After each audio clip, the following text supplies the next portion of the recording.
Assalamualaikum warahmatullahi wabarakatuh. Halo teman-teman, jumpa lagi dengan channel P3K Perawat. Pada video ini, kita akan memulai belajar lagi untuk mempersiapkan seleksi P3K khususnya perawat pada tahun 2025. Dan beberapa soal yang kita bahas nanti, ini adalah berdasarkan pengalaman yang saya dapatkan pada tahun kemarin seleksi P3K Perawat, dan tidak menutup kemungkinan dan jadi untuk semuanya tonton video ini sampai selesai, dan kami mendoakan bagi subscribe, like, komentar dan share lulus P3K Perawat. Langsung saja ke soal P3K Perawat. Soal nomor 1 P3K Perawat, seorang perawat pelaksana yang bertugas di ruang rawat inap melakukan penguncian roda tempat tidur pasien, mendekatkan bel dan peralatan yang dibutuhkan pasien selama perawatan untuk mengurangi risiko jatuh. Apakah prinsip etik yang dilaksanakan perawat pelaksana tersebut? A. Justice. B. Fidelity. C. Autonomy. D. Beneficence. A. Non-maleficence. Jawaban E. Non-maleficence. Pembahasan. Non-maleficence artinya tidak menimbulkan kerugian terhadap manusia. Soal nomor 2 P3K Perawat. Di ruang rawat inap bedah terdapat perawat primer dan anggota tim kesehatan lainnya sedang melakukan proses ronde keperawatan pada pasien dengan kasus yang kompleks. Perawat primer kembali melakukan validasi data dan keadaan umum pasien, kemudian mendapatkan masukan dari tim ronde sehingga akhirnya perawat primer merumuskan masalah keperawatan baru bagi pasien. Apakah tujuan khusus ronde keperawatan pada kasus tersebut? A. Meningkatkan dalam menentukan diagnosis keperawatan. B. Menumbuhkan pemikiran tentang tindakan. C. Menumbuhkan cara memodifikasi tindakan. D. Menumbuhkan cara berpikir kritis. Meningkatkan dalam validasi data. Jawaban A. Meningkatkan dalam menentukan diagnosis keperawatan. Pembahasan. Nur Salam dan Effendi 2008. Manfaat ronde keperawatan yaitu 1. Untuk menumbuhkan cara berpikir kritis dan sistematis. 2. Meningkatkan kemampuan validasi data klien. 3. Meningkatkan kemampuan menentukan diagnosis keperawatan. 4. Menumbuhkan pemikiran tentang tindakan keperawatan yang berorientasi pada masalah klien. Soal nomor 3 P3K Perawat. Seorang perawat sedang memberikan metode asuhan keperawatan yang berpusat pada pasien. Perawat bertanggung jawab untuk melakukan asuhan komprehensif secara mandiri terhadap 5 pasien kelolaannya dengan kasus stroke iskemi pada shift dinas pagi. Apakah model metode asuhan keperawatan tersebut? A. Primary nursing. B. Metode tim. C. Case method. D. Fungsional. E. Modular. Jawaban C. Case method. Pembahasan. Kuncinya, case method berpusat pada pasien. Perawat bertanggung jawab untuk melakukan asuhan secara komprehensif terhadap satu atau sekelompok pasien pada shift dinas tertentu. Secara konsisten pasien dilayani oleh perawat yang sama dalam satu periode shift dinas. Dibutuhkan level kompetensi yang tinggi dari pelaksana asuhan. Soal nomor 4 P3K Perawat. Seorang laki-laki, 34 tahun dengan diagnosis keperawatan DIAR dirawat hari kedua. Memiliki kemampuan dalam melakukan kebersihan diri, mandi dan berganti pakaian hingga makan dan minum. Pasien tersebut dalam pengawasan satu orang perawat. Apakah klasifikasi tingkat ketergantungan pasien tersebut? A. Total care. B. Palliative care. C. Minimal care. D. Incentive care. E. Intermediate care. Jawaban C. Minimal care. Pembahasan. 1. Kategori E. Perawatan mandiri atau self-care. Kegiatan sehari-hari dapat dilakukan sendiri. Penampilan secara umum baik, tidak ada reaksi emosional. Pasien memerlukan orientasi waktu, tempat dan pergantian shift. Tindakan pengobatan biasanya ringan dan sederhana. Kedua, kategori 2 perawatan sedang atau partial intermediate care. Kegiatan sehari-hari untuk makan dibantu, mengatur posisi waktu makan, memberi dorongan agar mau makan, eliminasi dan kebutuhan diri juga dibantu. Ketiga, kategori 3 perawatan total atau intensive care. Kebutuhan sehari-hari tidak bisa dilakukan sendiri, semua dibantu oleh perawat, penampilan sakit berat, pasien memerlukan observasi terus-menerus. Soal nomor 5 P3K Perawat. seorang kepala ruang sedang menyusun strategi untuk meningkatkan motivasi perawat dalam melakukan pendokumentasian asuhan keperawatan. Strategi tersebut adalah dengan cara pemberian reward yang rencananya akan diberikan kepada perawat yang melakukan pendokumentasian secara lengkap dan konsisten. Apakah fungsi manajemen yang diterapkan oleh kepala ruang tersebut? A. Planning. B. Actuating. C. Evaluating. D. Controlling. E. Organizing. Jawaban A. Planning. Pembahasan 1. Perencanaan. Perencanaan adalah salah satu fungsi yang digunakan untuk merencanakan segala sesuatu dengan sebaik mungkin dalam upaya untuk mencapai tujuannya. Hal tersebut akan berjalan dengan lancar apabila kita memiliki gambaran mengenai hal apa saja yang akan digunakan atau dijalani. Oleh sebab itu, hal ini harus melibatkan perencanaan. Kedua, pengorganisasian organizing. Setelah kita melakukan sebuah perencanaan dengan matang, maka hal berikutnya yang akan kita lakukan adalah pengorganisasian.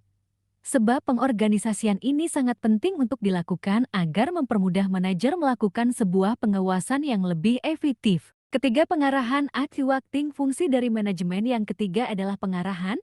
Pengarahan ini sangat penting dilakukan agar segala sesuatu yang sudah direncanakan dapat berjalan dengan lancar sesuai dengan perencanaan yang dibuat. Seorang manajer akan melakukan pengarahan kepada setiap karyawannya apabila di dalam perusahaan tersebut sedang mengalami suatu permasalahan atau apa yang sedang dikerjakan tidak sesuai dengan apa yang sudah direncanakan. Keempat, pengawasan. Controlling. Fungsi yang terakhir dari manajemen adalah melakukan pengawasan. Dari serangkaian rencana atau pekerjaan yang sudah dilaksanakan, maka hal ini sangat memerlukan yang 10 namanya pengawasan. Manajer akan secara aktif melakukan pengawasan terhadap sumber daya yang telah diorganisasikan sebelumnya dan memastikan apa yang dikerjakan itu sesuai dengan apa yang sudah direncanakan atau tidak. Soal nomor 6 P3K perawat. Seorang perawat bertanggung jawab pada pasien di ruang penyakit dalam dengan masalah keperawatan diare. Setelah dilakukan asuhan keperawatan dan terapi medis selama 3 kali 24 jam, konsistensi feses pasien masih berlendir dan disertai darah yang menunjukkan masalah keperawatan belum teratasi. Perawat segera merencanakan untuk mendiskusikan kasus tersebut melalui kolaborasi dengan tim keperawatan dan tim kesehatan lain yang terkait. A. Supervisi. B. Pendelegasian. C. Timbang terima. D. Discard planning. E. Ronde keperawatan. Jawaban E. Ronde keperawatan. Pembahasan. Ronde keperawatan terjadi proses interaksi antara perawat dengan perawat dengan pasien. Kozier et al. 2004 menyatakan bahwa ronde keperawatan merupakan prosedur di mana 2 atau lebih perawat mengunjungi pasien untuk mendapat informasi yang akan membantu dalam merencanakan pelayanan keperawatan dan memberikan kesempatan kepada pasien untuk mendiskusikan masalah keperawatannya serta mengevaluasi pelayanan keperawatan yang telah diterima pasien. Soal nomor 7 P3K perawat. Seorang perawat sedang menyampaikan keadaan dan jumlah seluruh pasien serta masalah keperawatan masing-masing. Begitu juga dengan permasalahan yang belum teratasi dan pasien yang memerlukan observasi lanjut kepada perawat yang bertugas pada shift selanjutnya. Kedua kelompok perawat yang dinas tersebut berkumpul di nurse station dan segera melanjutkan klarifikasi ke setiap bed pasien. Apakah kegiatan yang sedang dilaksanakan oleh perawat di ruangan tersebut? A. Ronde keperawatan. B. Pause conference. C. Timbang terima. D. Pre-conference. E. Pendelegasian. Jawaban C. Timbang terima pembahasan. Nursalam menyatakan timbang terima adalah suatu cara dalam menyampaikan sesuatu laporan yang berkaitan dengan keadaan klien. Handover adalah waktu di mana terjadi perpindahan atau transfer tanggung jawab tentang pasien dari perawat yang satu ke perawat yang lain. Soal nomor 8 P3K perawat. Seorang perempuan, 50 tahun, dirawat di rumah sakit dengan keluhan sesak napas disertai sakit kepala dan mual. Pemeriksaan fisik menunjukkan tekanan darah 210/110 mm hidrargyrum, nadi 112 kali menit, respirasi 28 kali menit, skala nyeri 6, pernapasan cuping hidung ada, distensi vena jugularis tambah, ortopnea, piting edema 3, batuk berdahak, konjungtiva anemis, hemoglobin 8,1 gram, Perawat berencana untuk mengurangi tanda gejala penurunan curah jantung. Apa rencana intervensi yang dimaksud pada kasus tersebut? A. Berikan oksigen nasal kanula 1-6 liter per menit. B. Ajarkan teknik napas dalam. C. Monitor intake dan output. D. Atur posisi semivolar. E. Ajarkan batuk efektif. Jawaban D. Atur posisi semivolar. Pembahasan. Pada kasus ini, pasien menunjukkan tanda-tanda penurunan curah jantung seperti distensi vena jugularis, ortopnea, piting edema, batuk berdahak, dan konjungtiva anemis. Posisi semivolar membantu mengurangi beban kerja jantung dengan menurunkan tekanan pada vena jugularis dan mempermudah pernapasan. Soal nomor 9 P3 Kaprawat, seorang lansia, 66 tahun, dirawat di rumah sakit dengan diagnosis hipertensi. Pasien dengan keluhan sesak disertai sakit kepala. Keluarga mengatakan tidak pernah memeriksakan tekanan darah serta suka memakan sambal terasi dan ikan asin. Hasil pemeriksaan fisik menunjukkan tekanan darah 210/11 mm hidrargyrum, nadi 112 kali menit, frekuensi napas 28 kali menit, suhu 36,5 derajat Celcius. Berdasarkan data, perawat memberikan penkes tentang modifikasi gaya hidup. Apakah isi penkes tentang modifikasi gaya hidup pada kasus tersebut? A. Batasi konsumsi garam 3-6 gram per hari. B. Perbanyak makan sayur dan buah. C. Olahraga minimal 2 kali seminggu. D. Hindari kafein dan alkohol. Tidak merokok. Jawaban A. Batasi konsumsi garam 3-6 gram per hari. Pembahasan. Restriksi garam harian dapat menurunkan tekanan darah sistolik 2-8 mm hidrargyrum, konsumsi sodium klorat 6 gram hari 100 ml sodium atau hari. Dengan pengurangan konsumsi garam dapat mengurangi stimulasi sistem renin-angiotensin sehingga sangat berpotensi sebagai antihipertensi. Jumlah asupan natrium yang dianjurkan 50-100 mmol per mol atau setara dengan 3-6 gram garam per hari, dan didukung data kebiasaan klien mengkonsumsi sambal terasi dan ikan asin. Soal nomor 10 P3 Kaprawat, seorang perempuan, 30 tahun, dirawat di rumah sakit dengan keluhan nyeri kepala. Hasil pengkajian nyeri terasa berdenyut-denyut, skala nyeri 6, tekanan darah 210/11 mm hidrargyrum, frekuensi nadi 112 kali menit. Perawat akan menggali data pada keluhan utama selanjutnya. Apa data yang dimaksud pada kasus tersebut? A. Kapan dan berapa lama nyeri berlangsung? B. Apakah sudah minum obat nyeri? C. Riwayat pengobatan hipertensi? D. Apakah penyebab nyeri? E. Kaji keluhan penyerta.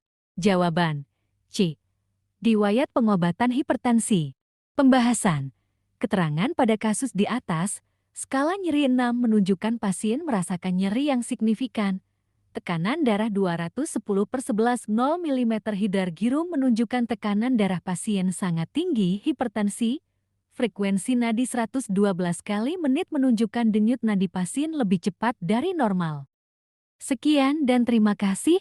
Sukses seleksi P3 Kaprawat. Jangan lupa subscribe, like, share dan komentar ya. Nanti ada episode selanjutnya.